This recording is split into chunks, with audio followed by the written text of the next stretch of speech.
Mateus 14, versículo de número 22.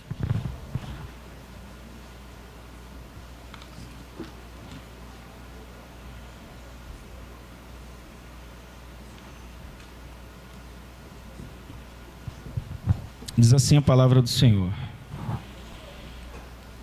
Logo em seguida, ele obrigou seus discípulos a entrar no barco e ir na frente dele para o outro lado, enquanto ele mandava as multidões para casa. Tendo-as mandado para casa, subiu ao monte para orar em particular. Ao anoitecer, ele estava ali sozinho. Enquanto isso, o barco já estava bem longe da terra e era sacudido pelas ondas, pois o vento era contrário. Já alta madrugada, Jesus foi até eles andando sobre o mar. Mas ao vê-lo andando sobre o mar, os discípulos assustaram-se e disseram: "É um fantasma!" e gritaram de medo. Jesus, porém, falou-lhes imediatamente: "Tende coragem, sou eu, não temais." Pedro lhe respondeu: "Senhor, se és tu, manda-me ir sobre as águas até onde estás." Ele lhe disse: "Vem." Descendo do barco e andando sobre as águas, Pedro foi ao encontro de Jesus. Mas ao perceber o vento, teve medo. E começando a afundar, gritou: "Senhor, salva-me."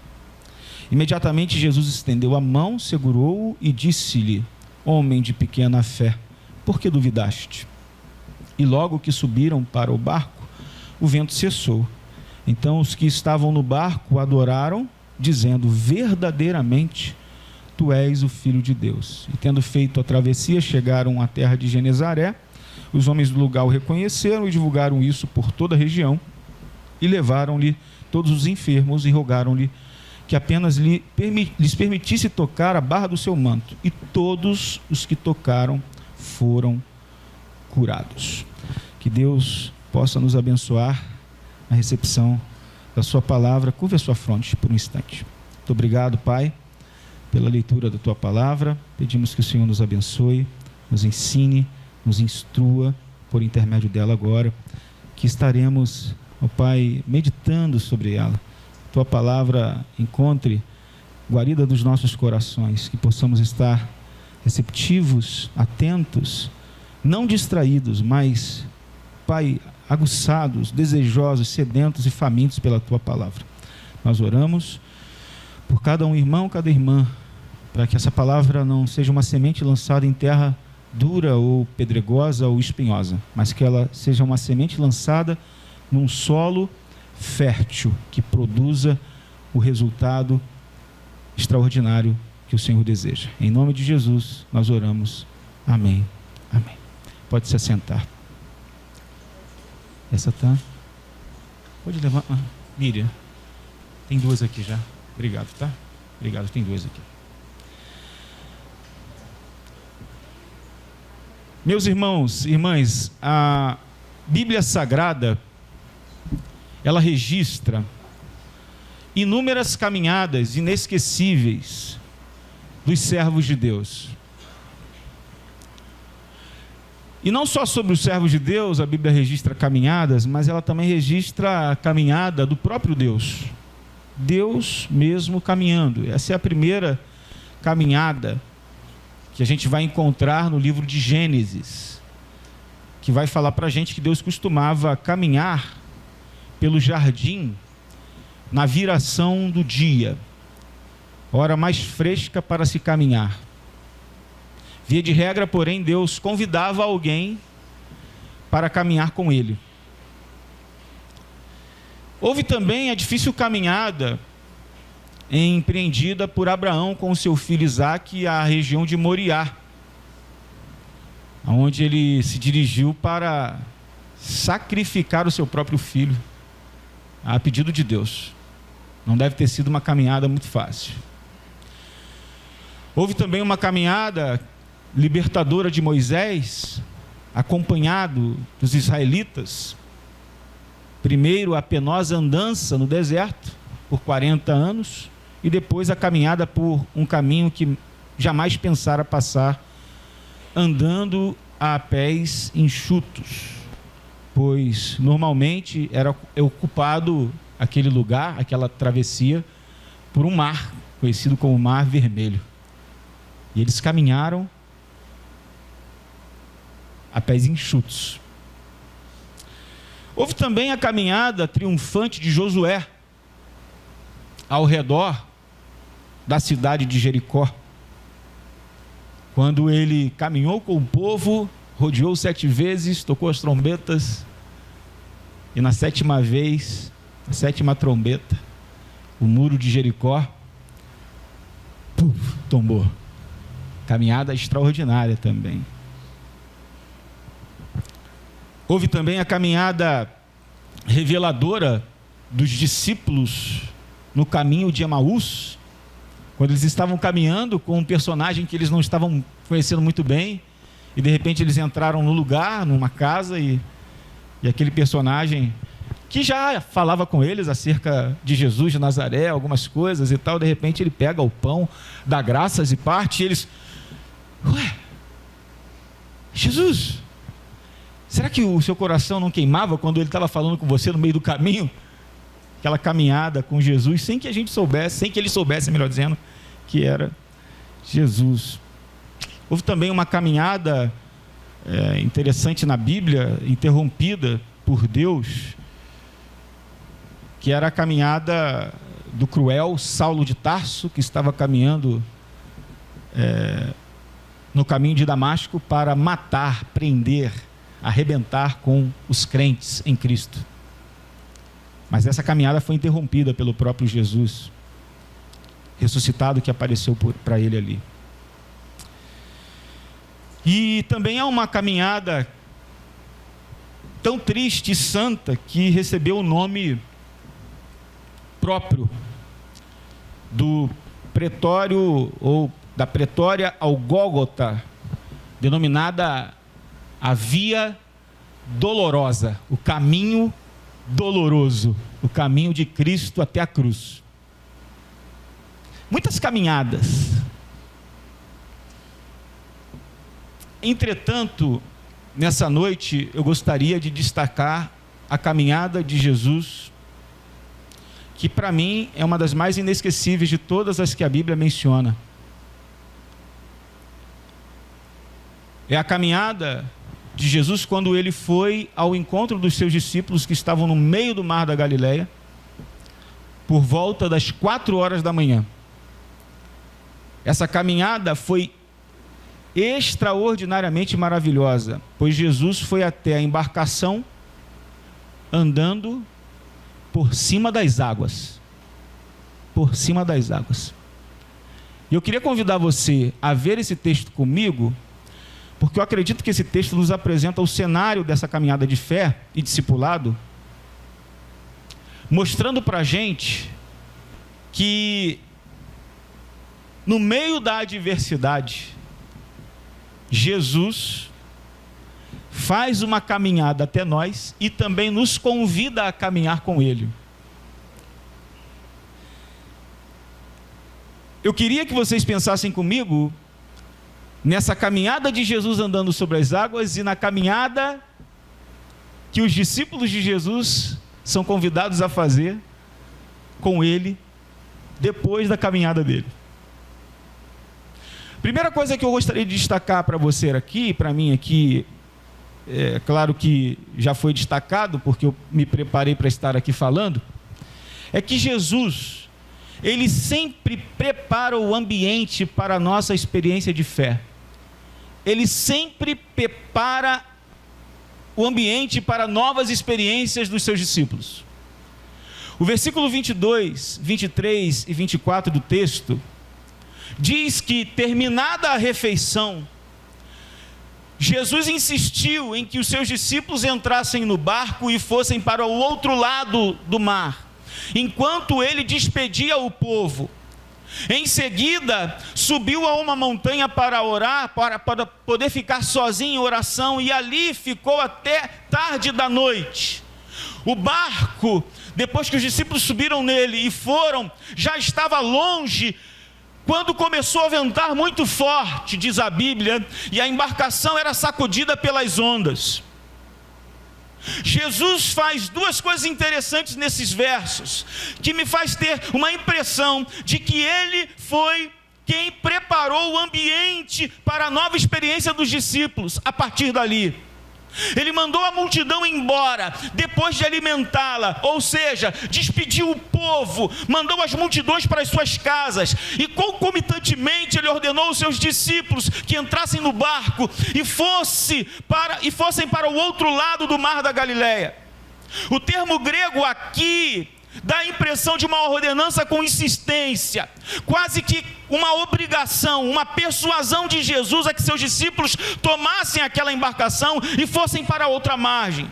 E diante disso, eu posso presumir que Jesus queria revelar e dar aos discípulos algo novo, uma nova experiência de fé, uma confirmação do seu caráter, uma confirmação da sua própria pessoa, que lhes fosse útil para o momento da tribulação na vida. Bem, tomando o barco, saindo ao mar, distante da praia, no meio do caminho, no meio da viagem, o vento contrário começa a soprar forte sobre o barco. Passam a receber açoites pelas ondas. As ondas batiam com força na embarcação pequena, de modo que sacudia a embarcação. Jesus, na ocasião, estava no monte, não estava presente, pelo menos no pensamento dos discípulos. E o que fazer nessa situação? Como reagir? O que pensar? Quero que você reflita comigo um pouco sobre os ventos contrários que os discípulos de Jesus passam. Eu quero que você pense comigo um pouco sobre as ondas encapeladas, sobre as dificuldades que a gente enfrenta. Pensa comigo. Esse vento contrário, ele é proposital. Ele tem um propósito de Deus, porque sem vento contrário, os discípulos provavelmente jamais teriam experimentado um encontro divino ocorrido na passagem. Jamais eles teriam visto Jesus andando sobre as águas. Se não tivesse o vento contrário, Jesus não viria até eles andando sobre as águas, e eles não receberiam a revelação que eles receberam. Eu queria que você saísse daqui dessa noite pensando que sempre que as situações são contrárias, nós devemos ficar alertas para a nova revelação de Jesus para nós. Às vezes Deus nos permite passar por adversidades para se revelar mais plenamente a nós, e também para nos revelar quem somos, quem é Ele e quem nós somos no meio do vento contrário. Quem é você no meio do vento contrário? E quem é Jesus no meio do vento contrário? Você se encontra hoje em que situação? No meio do vento contrário? No meio da tribulação? Será que está lá porque Jesus enviou você para lá? Ou mesmo você se colocou nessa situação? Qual é a sua realidade? Agora eu quero te dizer que não importa a sua situação, creia. Creia, Deus te trouxe a este lugar hoje, contou as pessoas deste lugar soberanamente, nos trouxe aqui para que nós creiamos que no meio das nossas tempestades, Jesus toma a iniciativa de ir nos encontrar. Ele vem de formas inusitadas, inesperadas e às vezes até assustadoras, mas Ele sempre vem ao nosso encontro. No meio das nossas aflições, Ele não nos esquece, mas Ele vem atrás de cada um de nós. E Jesus demonstra o seu poder, Jesus demonstra a sua divindade superando a adversidade. Sabe por quê? Porque o texto vai mostrar para a gente, no versículo 25 até o 27, que Jesus anda por cima das águas, Ele anda sobre as águas. Por volta das 4 horas da madrugada, alguns dizem cerca de 3 às 6 horas da manhã, Jesus foi na direção dos seus discípulos, andando sobre o mar. Irmãos, Jesus toma a iniciativa de ir ao encontro dos seus discípulos. Jesus vai na direção deles, andando sobre as águas agitadas do mar da Galileia. E vendo-o andar sobre o mar, Os discípulos ficam apavorados, com muito medo, de modo que gritam de medo e pavor, dizendo estarem vendo um fantasma. Mas, tranquilizando-os, Jesus diz para terem calma, para terem coragem, para não temerem, porque ele, Jesus, estava ali diante deles. Jesus contraria a lógica, Jesus contraria a física, Jesus contraria a ciência e a mente humana com o ato de andar sobre as águas, mas lembremos quem ele é. Ele é o Criador do universo, tudo que existe, existe por causa dele, sem ele nada do que foi feito se fez e existe. Logo o mar solidificou ao mandar de Jesus, se tornou terra firme, se tornou estrada para Jesus ir ao encontro dos seus discípulos, e molhados, exaustos, com o vento soprando forte contra eles, esses experientes pescadores veem algo que os aterroriza.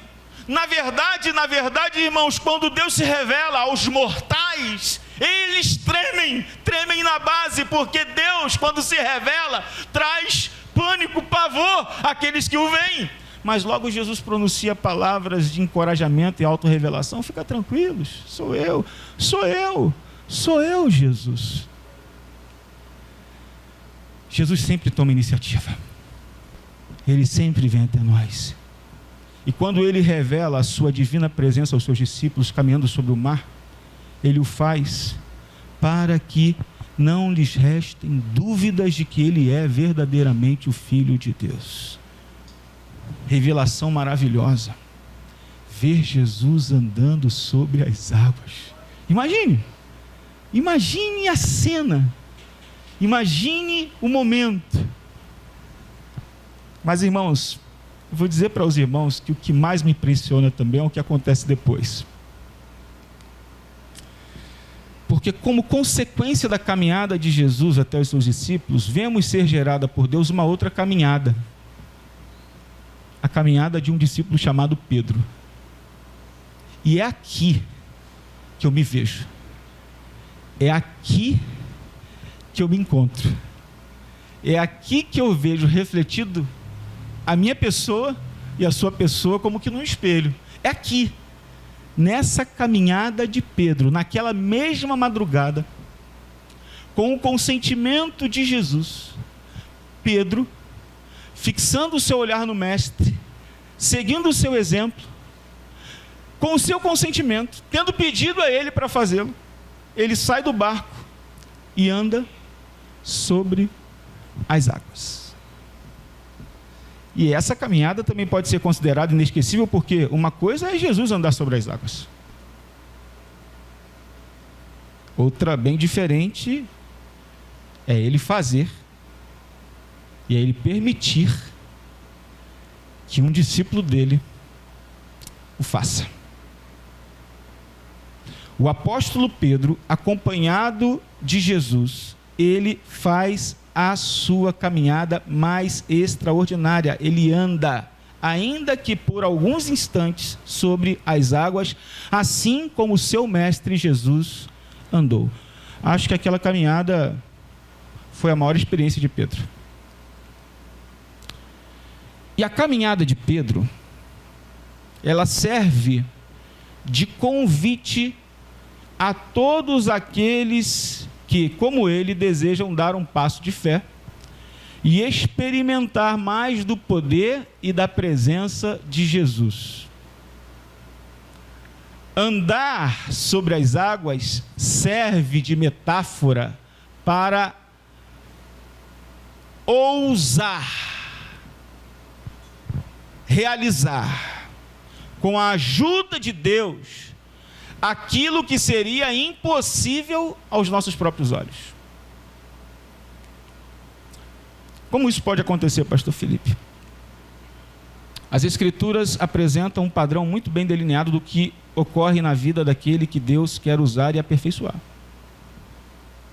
Portanto, nessa passagem bíblica aprendemos que na caminhada cristã, na vida de discipulado, quando estamos aprendendo a viver, quando estamos aprendendo a pensar, quando estamos aprendendo a andar, quando estamos aprendendo a agir como Jesus, nós passamos, com a permissão divina, por momentos de grandes adversidades que se tornam, na verdade, o ambiente onde Jesus demonstra a sua grandeza, onde Jesus demonstra o seu poder, onde Jesus demonstra a sua divindade, para que os seus discípulos, pela fé nele, alcancem experiências extraordinárias de fé enquanto estiverem com os seus olhares fixados na pessoa de Jesus.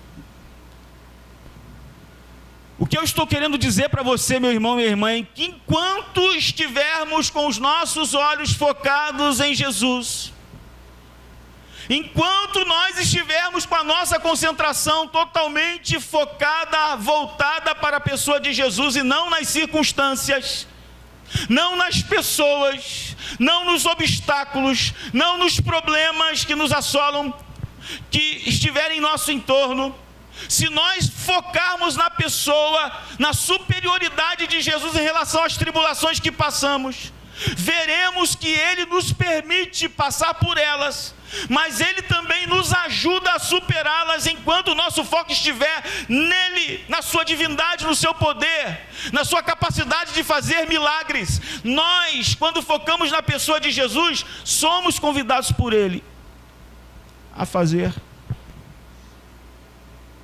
aquilo que num insight de fé, talvez motivado pelo aquilo que a gente vê, a gente não conseguiria fazer jamais se não estivéssemos olhando para Ele. E é aqui que eu quero que você pense. Pense comigo, meu irmão. Pense comigo. Quando eu e você focamos os nossos olhos em Jesus, quando nós fixamos os nossos olhos em Jesus, nós conseguimos andar pela fé. Mas se nós olharmos para as circunstâncias, vamos naufragar.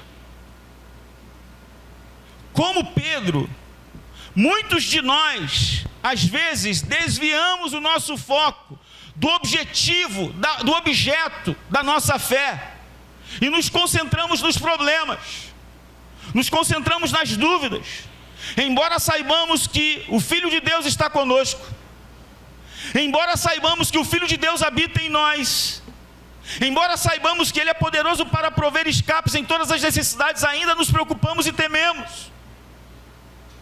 A gente comete erro o tempo todo, gente. A gente perde o foco o tempo todo. A gente duvida o tempo todo do caráter de Jesus, e mesmo dizendo Jesus para a gente: tem de bom ânimo, eu estou aqui com você, não temas. Nós estamos o tempo todo desviando o foco de Jesus.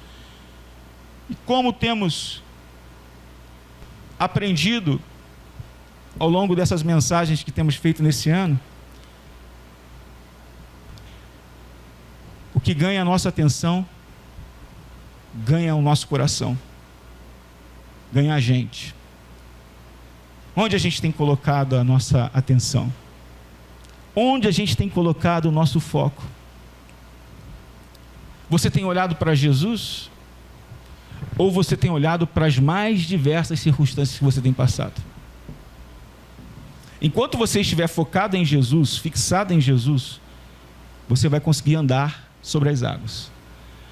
Mas quando você tirar o foco de Jesus, quando você desviar a sua atenção de Jesus, olhar para o vento, olhar para o mar, olhar para baixo, olhar para o lado, você vai submergir. Você vai cair. Você vai afundar. Agora eu pergunto para você: você quer andar sobre as águas ou você quer afundar? São duas opções que você tem: andar sobre as águas ou submergir.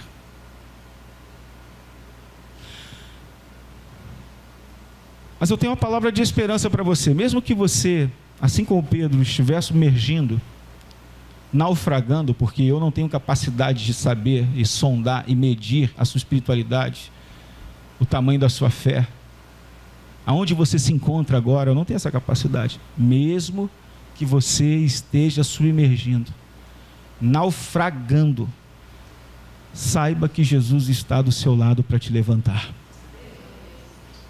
Saiba que Jesus, Ele estende os seus braços fortes e poderosos que nos alcançam, que nos acalmam e que nos conduz para o lugar seguro.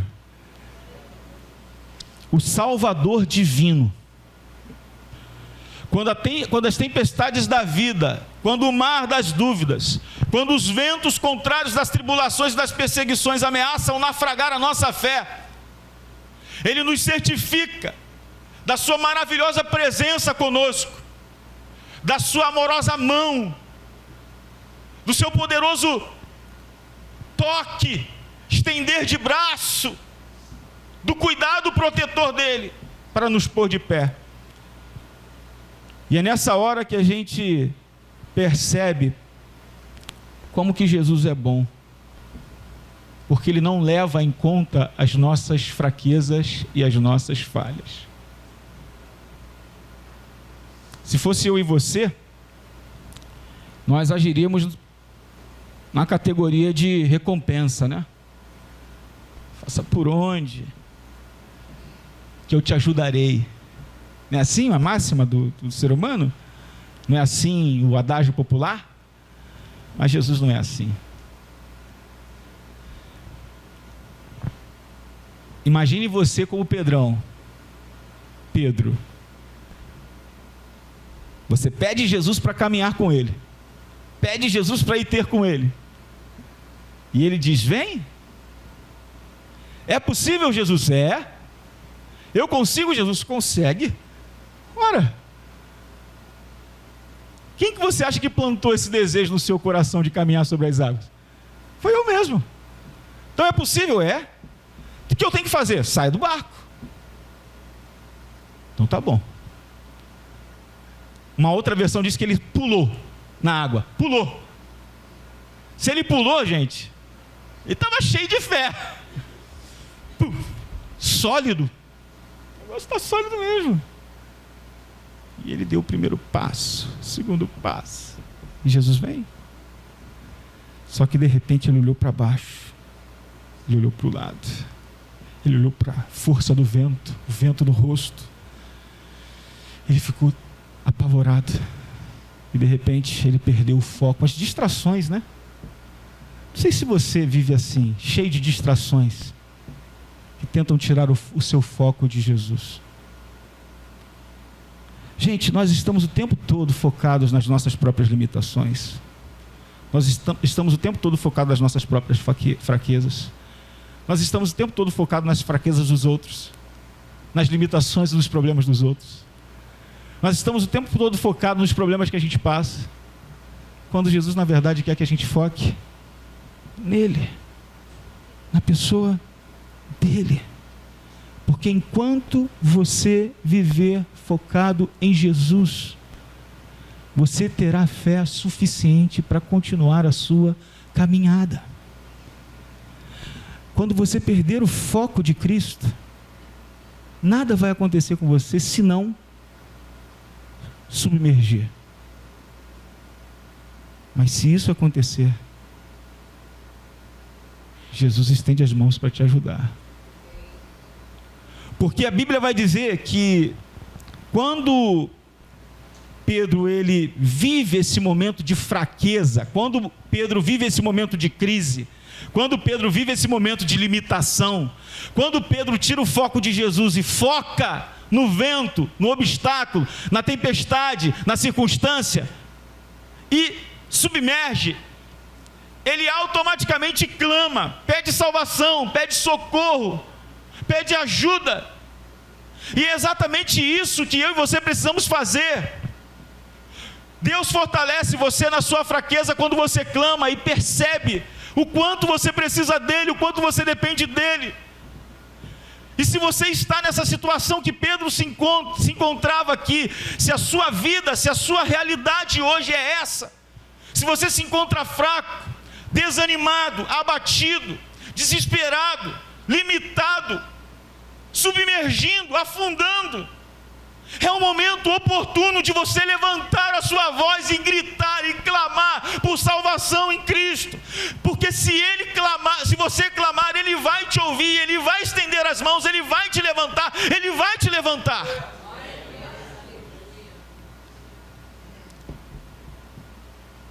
E quando Ele te levantar, depois de você ter aprendido tudo que você aprendeu ao longo dessa passagem, que diz que a vida cristã é marcada por muitas experiências difíceis, adversas, mas sob a revelação bíblica de que Jesus é o Filho de Deus, através de seus sinais poderosos, nós, seus discípulos, podemos seguir confiantes, focados nele, porque assim a gente vai superar as lutas, sejam elas quais forem. Depois de você ter aprendido isso, depois de você ter aprendido de que se você fraquejar, de que se você mostrar fraqueza na fé, Ele vai te repreender, sim, Ele faz isso, Ele disciplina, Ele repreende, Ele chama atenção, mas Ele te levanta, e depois que Ele te levantar, não vai ter outra coisa para você fazer e para eu fazer, senão você adorar a Ele por aquilo que Ele é, por aquilo que Ele faz, por aquilo que Ele tem feito por você. Eu queria concluir nessa noite dizendo que nós precisamos, irmãos, discernir o que Deus está fazendo. Do início ao fim dessa passagem eu vejo que Jesus mesmo proporcionou tudo aquilo. Jesus é quem fez. Jesus é quem preparou o ambiente. Ele queria dar uma experiência para os seus discípulos, por isso Ele despediu a multidão. Ele não queria falar com a multidão é uma massa cinzenta, que não tem nome, mas os seus discípulos Ele conhece. Ele quer fazer com que eles cresçam, amadureçam, experienciem coisas que só os discípulos de Jesus podem experienciar. Só os discípulos de Jesus permanecem na presença dEle para viverem experiências maravilhosas. Eu vejo, irmãos, que nós precisamos discernir o que Deus está fazendo e nos submetermos a Ele, aquilo que Ele está fazendo, às suas obras, ao seu chamado, à sua palavra, e obedecermos a Ele. Deus sempre pede a uma pessoa comum um gesto de extraordinária confiança. Deus sempre pede a gente coisas que muitas vezes para a gente é impossível de fazer. E ainda que eu leia que Pedro foi quem pediu para ir até Jesus quando andou sobre as águas, eu me recuso a acreditar que aquela iniciativa partiu somente dele, foi Deus quem plantou. Eu vejo o seu pedido como uma reação ao milagre de Jesus, uma resposta àquilo que Jesus estava fazendo, porque Jesus fazendo o que fez, andando sobre as águas, e os seus discípulos olhando, os seus discípulos que querem ser como Ele, pensar como Ele, agir como Ele, fazer o que Ele faz, vão pedir para fazer a mesma coisa. Então eu vejo o que Pedro fez como uma experiência de resposta àquilo que Jesus fez, e nós temos que aprender a discernir como Deus nos chama. O que você tem feito como resposta àquilo que Deus está fazendo? Quais têm sido as suas experiências como resposta àquilo que Deus está fazendo na sua vida e pela sua vida e diante de você? Deus está chamando você para você discernir o que Ele está fazendo. Outra coisa, você precisa transcender o medo. Deus tem o hábito inabalável de pedir às pessoas coisas que amedrontam, algo que muitas vezes a gente se sente inadequado. Quando Ele chamou a Moisés, Moisés falou que não tinha o que falar, porque ele não sabia falar, ele tinha medo de dizer, ele tinha medo de ir. Quando Ele chamou os espias, a mesma coisa, eles diziam: nós somos um fracasso, nós somos como gafanhotos, nós não passamos de gafanhotos, eles são gigantes, o que vai acontecer com a gente? Eles vão nos matar, eles vão nos engolir, eles vão nos arrebentar. Ou talvez manifestemos medo de Deus, como muitos fazem na Bíblia e na história. Mas a gente precisa superar os medos, a gente precisa descer do barco, a gente precisa se permitir a novas experiências, a gente precisa dar a caminhada da fé. Nós temos que arriscar, nós temos que ter fé. Lembre-se, para Pedro caminhar sobre as águas foi preciso ele sair do barco. Você e eu precisamos sair do barco para a gente experienciar coisas novas. Sair do barco significa sair da zona de conforto, sair da letargia, sair daquilo que nos dá segurança, fugir disso. Irmãos, eu falo isso com temor e tremor, porque essa é a minha própria realidade. Essa é a minha própria experiência. E uma outra coisa que eu preciso também aprender a lidar, e você também, é aprender a lidar com o fracasso. Que quando a gente vai caminhando cheio de fé, cheio de garra, de repente a gente para. A gente olha para o vento, olha para a tempestade, olha para as dificuldades, a gente faz assim: eu vou parar. Eu não aguento, eu não consigo, eu não posso, eu não vou continuar. Nós ficamos apavorados, tiramos o foco de Jesus, submergimos e gritamos aterrorizados. Nós temos que lidar com o fracasso. A gente precisa aprender a lidar com o fracasso. E em último lugar, nós precisamos confiar em Deus. Nós precisamos clamar por salvação, esperar pela salvação que vem de Deus. Só Ele pode nos ajudar, só Jesus pode estender a mão para cada um de nós, só Ele. Essa atitude de fé precisa ter no nosso coração, ainda que o que realmente Deus deseja seja que a gente ande pelas águas.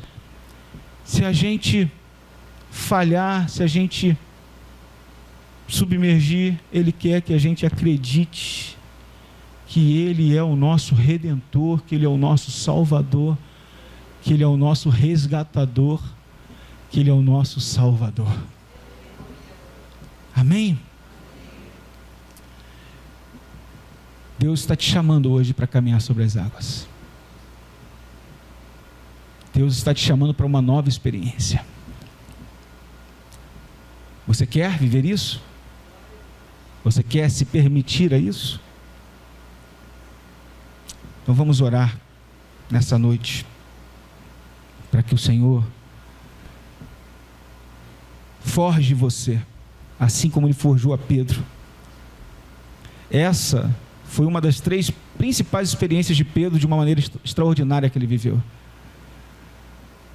Pedro viveu, você também pode viver. Ele não é nada diferente da gente. Comedor de feijão com arroz, pizza, hambúrguer, igual a gente. Não sei se naquela época tinha pizza e hambúrguer, mas é a mesma coisa. Limitado e falho como eu e você. Vamos ficar de pé?